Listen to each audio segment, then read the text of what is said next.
Lisa Miller talks about something she experienced on a subway train in New York City. Yes. Where, there was a gentleman who was having a really rough day, and he was, inviting people over to sit with him, and nobody wanted to because his behavior was erratic, and he was throwing pieces of his chicken lunch around, and trying to share it with people, and things weren't going very well, and everybody had moved away from him.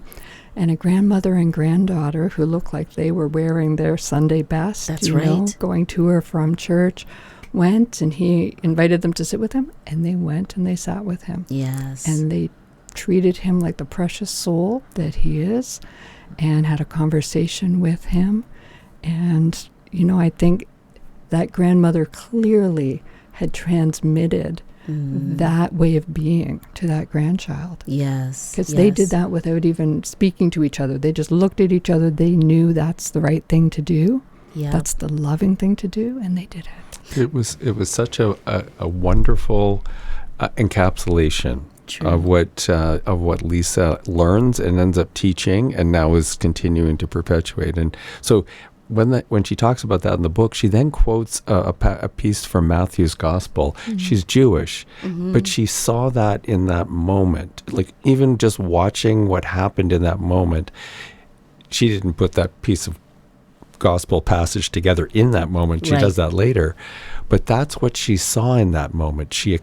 And so to see people actually live out that expression of faith faithfully. Yes. So in other words, not just read about it, not just say you believe it, but to just live it. Mm-hmm. That was what was so striking to her, was that these two people, a grandmother and a granddaughter, through those teachings and what you just said, which was having somebody in your life who talks about it but lives it as well, that idea of total love, total inclusion, and when it's just in their nature, then it gets instilled in somebody else, because it isn't about, I hear you say that, but you live something different. True. You don't even say it, you just live it. And that makes such a huge difference. Well, I think that's one of the challenges of the moment, because what you're describing isn't fake.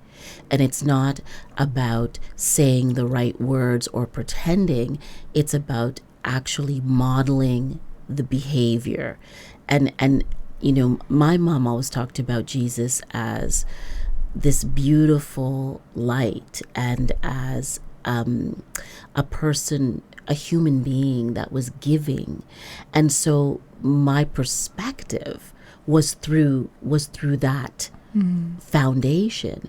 There's so many people who feel that Jesus wasn't real, or that it's an interpretation, or they feel like religion, it makes them smaller. They're focused on morality and sin, and they feel like it's controlling, and there's all these things that are negative about the way faith is expressed in our society. And then they see people who are people of faith doing hurtful and negative things, and then they say, well, look at that, it's hypocrisy, it's not real. How do you speak to that? Because this is a time when there's a lot of rejection of faith. So I think, again, it's the difference between being a person who is spiritual and who engages in spiritual practices and lives that out. Yes. And altruism is a spiritual practice, right? Taking care of the other, love of neighbor. And the legalistic, rule-oriented parts of religion, right? And I think human beings, we can take anything and kind of mess it up, right? No matter how beautiful and pure and lovely and life-giving it is, we can muck around with it.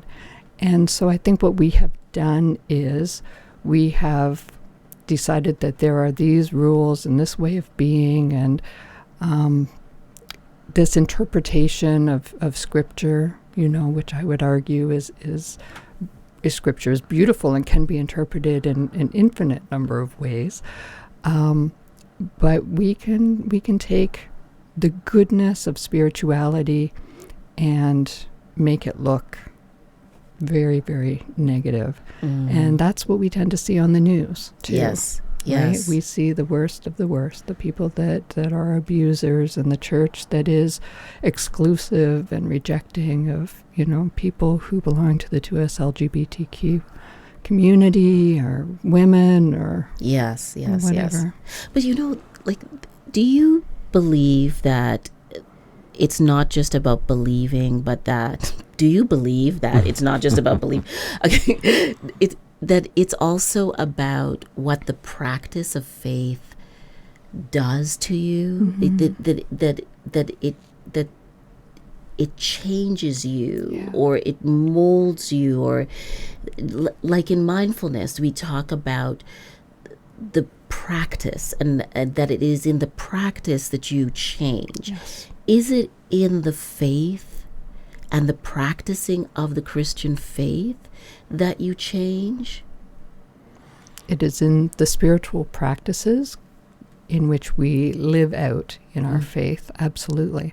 So it's like a caterpillar going into a chrysalis and changing and morphing and coming out a butterfly, right? It's that kind of change, and it's prayer and meditation and labyrinth walking and taking care of our neighbor. All of those things are what are transformative, just like being in that chrysalis. I also think it's really helpful to have people in your life, as we talked earlier, who model that for you, so that the two people in my life who've done that most consistently and most authentically is my mother and my wife. Sue-Ann can.